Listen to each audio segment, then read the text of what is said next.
Film की शुरुआत भविष्य में होती है, जहां एक भयानक सोलर फ्लेयर पूरी ओजोन लेयर को जलाकर राख कर देता है।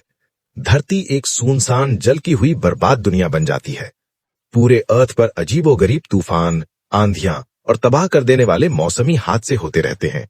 और जो भी इंसान धूप में जाता है, अल्ट्रावायलेट किरणों से तुरंत झुलसकर मर जाता है। इसलिए बचे हुए लोग गहरी छाया में रहते हैं। इस विनाश के 15 साल बाद इंजीनियर फिंच अपने रोबोट साथी ड्यूई के साथ सप्लाई ढूंढने निकलता है। धूप से बचने के लिए फिंच एक खास सूट पहनता है, जो पूरे जिस्म को ढक लेता है और रेडिएशन ज्यादा होते ही उसे वार्निंग दे देता है। फिंच गाना गा रहा होता है जब दोनों एक पुराने स्टोर में घुसकर सामान ढूंढना शुरू करते हैं। खाने का सामान, डॉग फूड और जो कुछ बचा हुआ मिल जाए सब साथ ले लेते हैं। जमीन पर लाशों के ढेर पड़े होते हैं, पर दोनों उन्हें नजरअंदाज करके अपना काम करते रहते हैं। काम खत्म करने के बाद फिंच बिल्डिंग के बाहर एक निशान लगा देता है ताकि दोबारा यहाँ वक्त बर्बाद ना हो।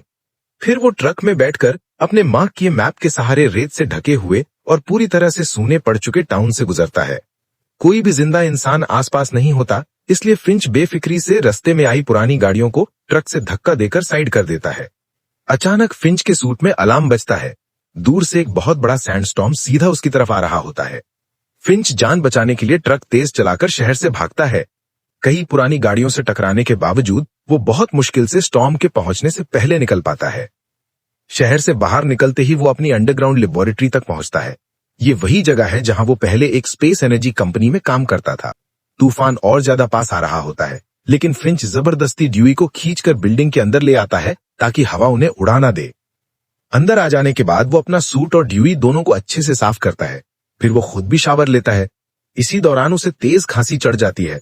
ये दिखाता है कि इतने सालों के रेडिएशन ने उसको अंदर से धीरे धीरे मरना शुरू कर दिया है। सब कुछ डिसइंफेक्ट करने के बाद फिंच अपने बनाए हुए छोटे से अपार्टमेंट एरिया में जाता है, जहां उसका डॉग गुडियर उसका प्यार से स्वागत करता है। गुडियर और फिंच दोनों एक दूसरे को टाइटली हग करते हैं।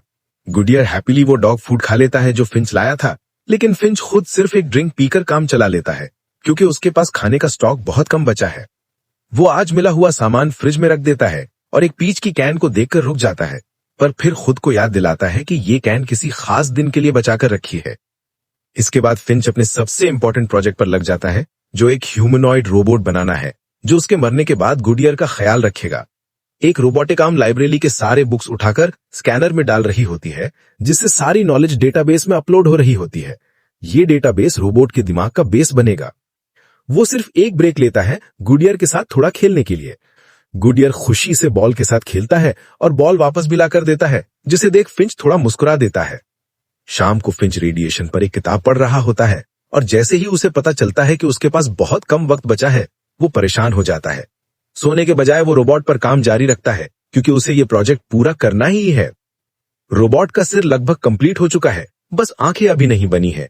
इसलिए फिंच ड्यूई की आंखें निकालकर टेम्परेरीली रोबोट को लगा देता है और ड्यूई से वादा करता है कि बाद में वो उसके लिए जरूर नई आंखें लाएगा। फिंच जैसे ही रोबोट को एक्टिवेट करता है, वो बोल नहीं पाता, लेकिन फिंच के सवालों पर सिर हिलाकर जवाब दे देता है। फिंच बहुत एक्साइटेड हो जाता है और तुरंत रोबोट की स्पीच सिस्टम को ठीक करने लगता है। कुछ ही देर में रोबोट बोलने लगता है, जिसे देखकर गुडियर उसे भौंककर डरा देता है। रोबोट अपना नाम जेफ चूज करता है और साबित करता है कि उसके पास बहुत सारी रैंडम नॉलेज है, जो फिंच ने बुक स्कैन करके उसके दिमाग में डाली थी। पर जेफ को साथ ही फिंच के दिए हुए सारे इंस्ट्रक्शंस को भी फॉलो करना पड़ता है, जैसा कि कभी भी किसी इंसान को नुकसान नहीं पहुंचाना। सबसे इंपॉर्टेंट है इंस्ट्रक्शन नंबर 4। फिंच के जाने के बाद जेफ को गुडियर की हिफाजत करनी होगी। अचानक बिल्डिंग की इलेक्ट्रिसिटी चली जाती है। फिंच को तुरंत बाहर जाकर विंड टर्बाइन ठीक करना पड़ता है। तभी जेफ गुडियर से दोस्ती करने की कोशिश करता है, लेकिन डॉग उसके पैर पर पेशाब कर देता है। इसी वक्त फिंच को आसमान में एक बहुत बड़ा तूफान आता हुआ दिखता है। वो भागते हुए अंदर जाता है और जेफ को वेदर स्टेशन से कनेक्ट करता है। स्टेशन बताता है कि अगले 24 घंटे में 4 अलग अलग स्टॉर्म्स एक साथ टकराकर एक सुपर स्टॉर्म बनाएंगे, जो लगभग 40 दिन तक चलेगा। ऐसी तबाही में जिंदा रहना नामुमकिन है, इसलिए फिंच तय करता है कि उन्हें तुरंत यहां से निकलना होगा। वो अपनी पीच की कैन खाते हुए और अपनी ब्लीडिंग नोज की परवाह किए बिना मैप को देखकर डिसाइड करता है कि उनकी एक ही सेफ डायरेक्शन बची है, वेस्ट, मतलब सैन फ्रांसिस्को की तरफ। फिंच जल्दी जल्दी जेफ का पूरा बॉडी कंप्लीट करता है और डेटा ट्रांसफर स्पीड बढ़ा देता है, जो परफेक्ट नहीं थी। सिर्फ 72% ही अपलोड हो पाई, पर वक्त बिल्कुल नहीं बचा था। फाइनली रोबोट का बॉडी हेड से कनेक्ट हो जाता है और जेफ सफलता से खड़े होकर चलने लगता है। फिंच जेफ को चलना सिखाता है, जिससे गुडियर और ज्यादा भौंकने लगता है। थोड़ी देर लड़खड़ाने के बाद आखिर कुछ ही देर में जेफ ठीक से चलना सीख जाता है। उसके बाद वो सारी जरूरी चीजें पैक करता है और अपनी पोस्टकार्ड्स की कलेक्शन भी साथ ले लेता है। ड्यूई बार बार चीजों से टकरा रहा होता है, इसलिए फिंच एक सिक्योरिटी कैमरा का इस्तेमाल करके उसके लिए नई आंखें लगा देता है। फिर पूरा ग्रुप आरवी में बैठकर सफर शुरू करता है। रास्ते भर वो देखते हैं कि पूरे आसपास के शहर अब रेत के रेगिस्तान बन चुके हैं। फिंच उन्हें बताता है कि पहले यहाँ वाइल्ड फ्लावर्स और बीज हुआ करती थीं, लेकिन अब सब कुछ वीरान हो चुका है। जेफ के सर के अंदर एक लूज पार्ट होता है, तो जब वो लोग एक नए टाउन में पहुंचते हैं, फिंच आरवी रोक देता है ताकि उसे रिपेयर कर सके। रिपेयर करते वक्त जेफ पोस्टकार्ड कलेक्शन को देखता है और नोटिस करता है कि फिंच एक सैन फ्रांसिस्को वाली पोस्टकार्ड को स्पेशल जगह पर रखता है जो उसके अंकल ने भेजी थी। जेफ को सिडनी वाली पोस्टकार्ड पसंद आती है और वो वहां जाना चाहता है, लेकिन बहुत दूर होने के कारण वो गोल्डन गेट देखने के लिए भी एक्साइटेड हो जाता है। रिपेयर कंप्लीट होने के बाद फिंच कहता है कि वो सप्लाईज ढूंढने बाहर जाएंगे। ड्यूई दुखी हो जाता है क्योंकि इस बार फिंच जेफ को साथ लेकर जा रहा होता है। जब वो दोनों सड़क पर चल रहे होते हैं, फिंच जेफ को स्कैवेंजिंग के बेसिक रूल सिखाता है। आखिर में उन्हें एक पुराना मूवी थिएटर मिलता है। दरवाजा चेन से बंद होता है, लेकिन जेफ इतना स्ट्रांग होता है कि वो सिंपली पूरा दरवाजा तोड़कर उखाड़ देता है। थिएटर के अंदर जेफ पहली बार अपना चेहरा मिरर में देखकर हैरान रह जाता है और फिंच को एक बैग भर पॉपकॉर्न मिल जाता है, जिसे देखकर वो बहुत एक्साइटेड हो जाता है। वो पॉपकॉर्न बैग को बाहर लाकर जेफ को दिखाता है कि धूप कितनी तेज हो चुकी है। सिर्फ कुछ सेकंड्स में पूरा कॉर्न पॉप होकर पॉपकॉर्न बन जाता है। उनकी ये छोटी सी फन मोमेंट तभी खत्म हो जाती है जब वो दूर से स्टॉर्म को अपनी तरफ आते हुए देखते हैं। दोनों तुरंत आरवी में वापस लौटकर शहर से बाहर निकलने लगते हैं, लेकिन स्टॉर्म उनके बिल्कुल पीछे होता है। बचने का एक ही तरीका बचता है, आसपास कोई शेल्टर ढूंढना। फिंच जेफ को आरवी को स्ट्रॉन्ग वायर्स से बांधने में मदद करने को कहता है। बीमार होने की वजह से फिंच जल्दी थक जाता है, इसीलिए जेफ उसे आरवी के अंदर भेज देता है और बाकी का काम खुद संभाल लेता है। गुडियर को एक सेफ कैबिनेट में बंद कर दिया जाता है और फिंच सारे विंडोज को कवर कर देता है। इसके बाद वो जेफ को बुलाता है, जो लास्ट वायर लगाने के बाद भागकर आरवी में आ जाता है, बिल्कुल उसी वक्त जब स्टॉर्म पूरी जोर के साथ आरवी तक पहुंचता है। स्टॉर्म लगभग आरवी को हिलाकर उलट देने वाला था। फिंच और जेफ फर्नीचर को पकड़कर खुद को संभालते हैं, जबकि एक एक करके सारी वायर्स टूटने लगती हैं। सिर्फ एक लास्ट वायर बची रहती है। कुछ मिनट की जबरदस्त हिलडुल के बाद फाइनली स्टॉर्म थोड़ा शांत होता है और ग्रुप बाहर निकलकर नुकसान का जायजा लेने लगता है। फिंच नोट करता है कि जो आखिरी वायर बच गई थी वो जेफ की जबरदस्त स्ट्रेंथ की वजह से ही टिक पाई थी, लेकिन आरवी का एक टायर पूरी तरह तबाह हो चुका होता है। अच्छी बात यह है कि उनके पास एक स्पेयर टायर होता है और जेफ आसानी से आरवी को ऊपर लिफ्ट कर लेता है ताकि फिंच नया टायर लगा सके। उस रात सब लोग वहीं रुककर आराम से सो जाते हैं। अगले दिन सुबह सोलर पैनल्स खोलकर वो अपना सफर फिर से जारी रखते हैं। जेफ गुडियर को देखकर उसकी तरह भौंकने लगता है, सोचता है कि शायद वो डॉग लैंग्वेज सीख सकता है। फिंच उसे समझाता है कि ट्रस्ट बनाने में वक्त लगता है और गुडियर को उस पर भरोसा करने में थोड़ी देर लगेगी। थोड़ी देर बाद जब वो फिर से रोड पर होते हैं, जेफ पूछता है कि ट्रस्ट होता क्या है। फिंच इतनी कॉम्प्लिकेटेड चीज को सीधे शब्दों में समझा नहीं पाता, इसलिए वो एक कहानी सुनाता है। वो बताता है कि अपनी पहली जॉब में उसे एक ऐसी टीम में डाला गया था जहां सब लोग काम चोरी करते थे।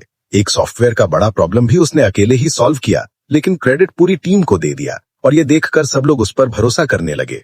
लेकिन जेफ इस कहानी को उल्टा समझ लेता है। उसके हिसाब से फिंच का प्रॉब्लम यह था कि उसने शुरू में उन सब पर ट्रस्ट ही नहीं किया। बातें चल ही रही होती हैं कि फिंच का खतरनाक खांसी का अटैक शुरू हो जाता है, इसलिए वो रोड पर मिले एक छोटे से रेस्टोरेंट के पास आरवी रोक देता है ताकि थोड़ा आराम कर सके। वो आरवी को रेस्टोरेंट के बिल्कुल दरवाजे के पास शेड में पार्क करता है और बिना सूट पहने जल्दी से अंदर दौड़ता है, लेकिन तुरंत ही खून की खांसी शुरू हो जाती है। तभी उसे बाहर से भौंकने की आवाज आती है। वो देखता है कि गुडियर जेफ के साथ बाहर आने को रेडी ही नहीं है, इसलिए फिंच खुद जाकर लीश पकड़कर गुडियर को रेस्टोरेंट के अंदर ले आता है और जेफ को कहता है कि आरवी की देखभाल करे। जब फिंच गुडियर के साथ थोड़ी प्यारी सी बॉन्डिंग कर रहा होता है, तब जेफ आरवी को समझने की कोशिश करता है। वो म्यूजिक चला लेता है, फिर ड्राइविंग टेस्ट करने लगता है, लेकिन गलती से आरवी को पीछे ले जाकर एक कार में ठोक देता है। फिंच ये देखकर भागता हुआ बाहर आता है और गुडियर भी उसके पीछे दौड़ पड़ता है। बस एक पल का फर्क होता है, गुडियर धूप में स्टेप रखने ही वाला होता है कि फिंच उसे टाइम पर रोक लेता है। फिंच गुस्से में जेफ को डांटता है और उसे बोलता है कि आरवी को वापस सही जगह पार्क करे। जेफ आरवी को पीछे लेता है, पर गलती से रेस्टोरेंट की कॉलम से टकरा देता है। इस पर फिंच का गुस्सा और बढ़ जाता है। वो अपना हाथ कुछ सेकंड्स के लिए धूप में रखकर दिखाता है कि सूरज की गर्मी कितनी खतरनाक है। वो जेफ पर चिल्लाता है, उसे समझाता है कि अब बच्चे जैसी हरकतें ना करे और हमेशा गुडियर की हिफाजत को सबसे पहली प्रायोरिटी रखे। रोड पर वापस आने के बाद फिंच नोटिस करता है कि जेफ बिल्कुल चुप और उदास है। इसलिए फिंच उसे एक चांस देता है और उसे ड्राइविंग सिखाने लगता है। पहले जेफ बहुत क्लमजी होता है, पत्थरों से टकराता रहता है, लेकिन धीरे धीरे वो हैंडल करना सीख जाता है और काफी सही तरीके से गाड़ी चलाने लगता है। रात होते ही वो कैंप लगाते हैं और आसमान में चमकती नॉर्दर्न लाइट्स देखते हैं। ओजोन लेयर खत्म होने की वजह से अब ये बहुत आसानी से दिखती हैं। जेफ पूछता है कि वो रात में ड्राइव क्यों नहीं करते। फिंच बताता है कि रात में चलना खतरनाक होता है, क्योंकि भूखे लोग अंधेरों में छिपकर हम जैसे लोगों पर हमला कर देते हैं। अगली सुबह जेफ गुडियर की भौंक सुनकर दौड़ता हुआ फिंच के पास जाता है, जो बीमार होने के कारण उल्टी कर रहा होता है और ठंड से कांप रहा होता है। जेफ उसकी देखभाल करता है और उसे आराम करने देता है, जबकि वो खुद आरवी चलाता रहता है। आखिर वो एक और शहर पहुंचते हैं तो जेफ गुडियर को कहता है कि वो फिंच के साथ रहे, जबकि जेफ और ड्यूई सप्लाईज ढूंढने जाते हैं। वो एक हॉस्पिटल में घुसते हैं, पर वहां ज्यादा कुछ नहीं होता। जेफ ड्यूई को एंट्रेंस गार्ड करने के लिए छोड़ देता है और खुद ऊपर सर्चिंग करने चला जाता है। दोनों को अंधेरे में किसी के उन्हें देखने का अंदाजा भी नहीं होता। जेफ को कुछ मेडिसिन और एक जैकेट मिल जाती है, जो वो पहन लेता है। एक कैबिनेट भी मिलता है, जो काफी यूजफुल सामान से भरा होता है। नीचे ड्यूई को कुछ खाना मिलता है, पर जैसे ही वो उसे उठाता है, वो सीधा एक बेयर ट्रैप में फंस जाता है और उसका बॉडी तुरंत ही तबाह हो जाता है। फिंच होश में आता है और देखता है कि उसके दोनों रोबोट्स गायब है। उसे तुरंत समझ आ जाता है कि जरूर कोई मुसीबत हुई है। तभी अपनी कमजोर हालत के बावजूद वो सूट पहनता है और उनको ढूंढने निकल पड़ता है। आगे जाकर वो ड्यूई को बहुत बुरी हालत में पड़ा देख लेता है। ये देखकर फिंच अंदर से टूट जाता है और उसकी तकलीफ खत्म करने के लिए उसे बंद कर देता है।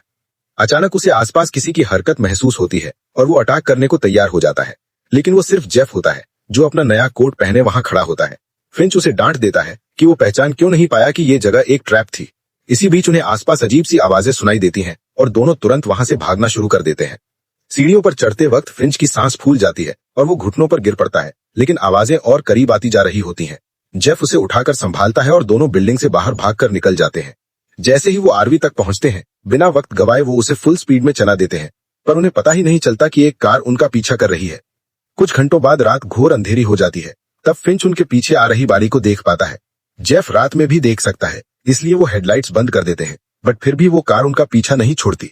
अब वो स्पीड बढ़ाते हैं और फिंच दूर एक अंडरगास देखकर आरवी को रास्ते से उतारकर उसके नीचे छिपाने की कोशिश करता है। जेफ उसे समझाता है कि आरवी की हाइट ज्यादा है और वो अंडरपास में नहीं जा पाएगी, पर फिंच घबराहट में सुनता नहीं। नतीजा ये होता है कि अंडरपास से टकराकर आरवी के सोलर पैनल्स टूटकर बर्बाद हो जाते हैं। अब जेफ ही अपनी ताकत लगाकर आरवी को धक्का देता है, जब तक वो पूरी तरह अंधेरे में छिप नहीं जाती। सब लोग टेंशन में चुपचाप कैबिन के अंदर बैठे रहते हैं, क्योंकि उनको डर था कि बाहर से गुजरती कार उनको पकड़ न ले। इसी दौरान जेफ को पता चलता है कि फिंच अपने पास एक गन रखता है, सिर्फ अपनी सुरक्षा के लिए। कुछ देर बाद वो कार वहां से निकल जाती है और फिंच बाहर आकर आरवी का नुकसान देखकर परेशान हो जाता है। वो खुद को ही इस सब का जिम्मेदार मानता है। सोलर पैनल्स टूट चुके होते हैं और रिपेयर का कोई चांस नहीं। फिंच कहता है कि वो कभी सैन फ्रांसिस्को नहीं पहुंच पाएंगे।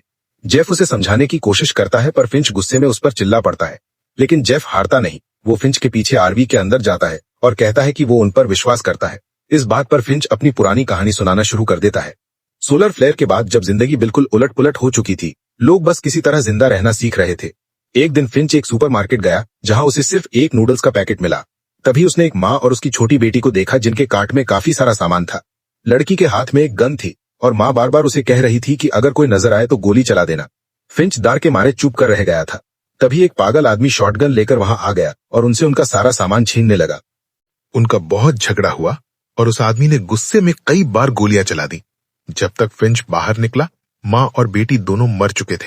लेकिन फिर उसको एक हल्की सी आवाज सुनाई दी। बेटी के बैकपैक में एक छोटा सा डरा हुआ पपी छुपा था। उसी दिन फिंच ने गुडियर को अपना लिया और अपने आप से वादा किया कि वो हमेशा उसकी रक्षा करेगा। और उसी दिन उसने एक बात समझ ली, इस दुनिया में किसी पर आसानी से भरोसा नहीं किया जा सकता। अगली सुबह फिंच सो रहा होता है और जेफ आरवी चला रहा होता है। जेफ पोस्ट कार्ड्स चेक करता है और उसे पता चलता है कि सैन फ्रांसिस्को वाली पोस्ट कार्ड पर डैड का सिग्नेचर है, अंकल का नहीं। बाकी पोस्ट कार्ड्स के पीछे तो कुछ लिखा ही नहीं होता। तभी कंप्यूटर अनाउंस करता है कि इस जगह यूवी लेवल खतरनाक नहीं है, और इसी बीच आरवी एक बटरफ्लाई से टकरा जाती है। जेफ गाड़ी रोक देता है और फिंच को जगाकर बताता है कि क्या हुआ है। फिंच शॉक होकर अपना हाथ बाहर निकालता है और ये देखकर हैरान रह जाता है कि धूप उसे बिल्कुल नहीं जला रही। वो तुरंत आरवी से बाहर आता है और सालों बाद धूप की गर्माहट महसूस करके खुशी से भर जाता है। उसे आसपास बटरफ्लाइज भी नजर आती हैं और जमीन पर एक छोटा फूल भी उगा होता है। कुछ देर सफर करने के बाद वो देखते हैं कि हर तरफ पौधे उगने लगे हैं। इस खुशी में फिंच अपना अच्छा वाला सूट पहनता है और आरवी रोककर धूप के नीचे पिकनिक करने लगता है। पिकनिक के दौरान जेफ बताता है कि उसने पिछली रात पुल पर एक ग्रुप को देखा था, जिससे फिंच और भी ज्यादा एक्साइटेड हो जाता है, क्योंकि इसका मतलब है कि जेफ अब सपने देख रहा है। फिर जेफ पूछता है कि फिंच ने पोस्टकार्ड के बारे में झूठ क्यों बोला। तब फिंच एक नई कहानी सुनाता है। वो बताता है कि जब वो छोटा था, उसकी मां कहती थी कि उसके फादर के खून में वाइकिंग ब्लड है। फिंच जेफ को एक वाइकिंग फ्यूनरल की तस्वीर भी दिखाता है। फिर वो बताता है कि उसका फादर एक इंजीनियर था जो ब्रिजेस बनाता था और हमेशा सफर पर रहता था। फिंच के पैदा होने से पहले ही वो चला गया था और कभी वापस नहीं आया। उसका उससे कभी कोई कांटेक्ट नहीं हुआ जब तक उसके 15th बर्थडे पर उसे एक पोस्टकार्ड नहीं मिल गया। उसमें लिखा था कि एक दिन वो अपने बेटे से मिलना चाहता है। इसी उम्मीद में फिंच ने वो फैंसी सूट खरीदा था, ताकि जब कभी वो दिन आए तो वो अपने फादर से अच्छी तरह से मिल सके। जेफ इस कहानी से बहुत इमोशनल हो जाता है और एक्साइटेड होकर बोलता है कि अगर वो तेज चले तो सिर्फ 18 घंटे में गोल्डन गेट पहुंच सकते हैं। लेकिन फिंच उसे याद दिलाता है कि उसका वक्त अब खत्म हो रहा है और वो शायद वहां तक न पहुंच पाए। फिंच जेफ से वादा लेता है कि वो गुडियर का ख्याल रखेगा। फिर जेफ को बॉल फेंक कर दिखाता है कि डॉग के साथ कैसे खेलते हैं। जेफ भी बॉल फेंकता है, लेकिन गुडियर हमेशा बॉल फिंच के पास ही लेकर आता है, क्योंकि अभी भी वो जेफ पर पूरा भरोसा नहीं करता। अचानक फिंच को खून की खांसी होती है। जेफ उससे पूछता है कि क्या वो उसकी मदद कर सकता है, तो फिंच हल्की सी मुस्कुराहट के साथ कहता है, तुमने ऑलरेडी सबसे बड़ी मदद कर दी। फिंच उसका हाथ थामता है और दोनों एक गर्मजोश भरा हग शेयर करते हैं। उसके बाद फिंच आरवी में जाकर आराम करने लगता है और गुडियर भी उसके पास बैठकर उसकी देखभाल करता है। जेफ बाहर सामान समेट रहा होता है कि धीरे धीरे सूरज ढलते ही उसे गुडियर की दुखी सी चीख सुनाई देती है और उसे समझ आ जाता है कि फिंच अब इस दुनिया में नहीं रहा। अपने दोस्त को इज्जत देने के लिए जेफ और गुडियर उसका वाइकिंग फ्यूनरल करते हैं। उसे उसकी यूवी सूट के साथ जलाकर विदा देते हैं। पहले जेफ खुद को बिल्कुल अकेला महसूस करता है, जैसे अब उसे समझ ही नहीं आ रहा हो कि क्या करे। लेकिन फिर उसे अपना वादा याद आता है, गुडियर का ख्याल रखने का। जेफ डॉग को खाना खिलाता है, फिर उसे फेच खेलने के लिए बॉल फेंकता है और इस बार पहली बार गुडियर बॉल सीधा जेफ के पास लेकर वापस आता है। दोनों मिलकर खेलते हैं और धीरे धीरे उनके बीच एक गहरा बॉन्ड बन जाता है। गुडियर आखिरकार जेफ को हग भी करता है। फिर वो दोबारा सफर पर निकल पड़ते हैं, पूरी हिम्मत के साथ ये यात्रा पूरी करने के लिए। आखिरकार जब वो सैन फ्रांसिस्को पहुंचते हैं तो जेफ फिंच के लिए एक छोटा सा मेमोरियल बनाता है और फिर गुडियर को लेकर गोल्डन गेट देखने जाता है। पुल की खूबसूरती देखकर वो हैरान रह जाता है, लेकिन उससे ज्यादा उसे तब सरप्राइज होता है जब वो वहां लिखे हुए कई मैसेजेस देखता है। लोगों ने अपने प्यारों के नाम छोड़ रखे थे ताकि उन्हें पता चल सके कि वो जिंदा हैं और कहां मिलेंगे। ये देखकर जेफ को समझ आ जाता है कि इस दुनिया में अभी भी कुछ सर्वाइवर्स बचे हुए हैं। वो गुडियर से कहता है कि उन्हें उन लोगों को ढूंढना चाहिए। इसलिए वो अपनी पोस्ट कार्ड, जिस पर जेफ और गुडियर का छोटा सा स्केच बना होता है, गोल्डन गेट पर लटका देता है और फिर डॉग के साथ नई जिंदगी की तरफ चल पड़ता है। और दोस्तों, इसी के साथ ये कहानी खत्म होती है। बताना मत भूलना कि आपको ये एक्सप्लेनेशन कैसा लगा। वीडियो को लाइक करें, चैनल को सब्सक्राइब करें और हम फिर मिलेंगे अगले वीडियो में।